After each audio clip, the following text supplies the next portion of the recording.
Ka sngi baar kateo ke baar hakapor paska ka jingpule nagi kam jong apostol Lynnong ke basau kerkot ke balai puar hadu lai penyo ki pai ringwet kila ya don tang kawei ke jingmut pat ke mynsiem om don ubaong bakano kano kamar kadei ke jong'u Henry ki le lang kat ke ba ki don da ke borba ki apostol ki sakhi ya ke jingmi pat utra jisu pat Blei ulat tak sei ki jingkarku halor jong ki baroh Onam don uwei na ki uba kerdu Kito ki badon lengka ni ying kila di yaki pat kila wanra yak bisa kat bayo na ka jendi pat kila IT haki apostol pat nangta sasam yaka away pa way kat kum ka jingdon kam jong'u bat kumta kalaja po Moses ulebi ubalakha hakas Cyprus ya uba ki apostol ki khot Barnabas kabamut ukun jong ka jing pentingan ula di yak lengka baudon ula wanra yak pisa bat ula IT yaka haki apostol ka ktien jong rwai kasam kebakandai pulai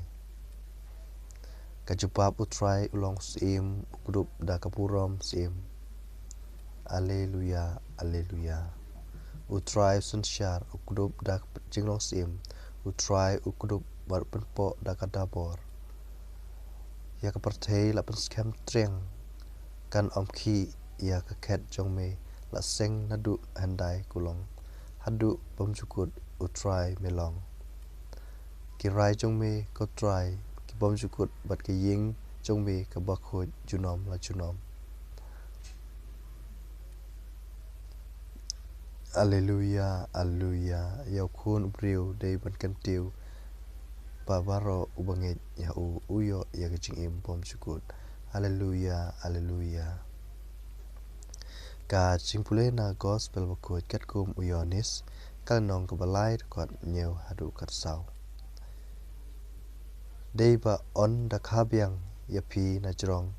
kal ka be kat shakabakamon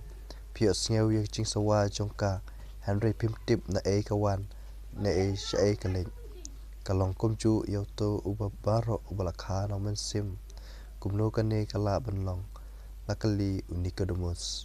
ujisu la paktin kat pi unong hikai Israel ubakraw pimtip yakane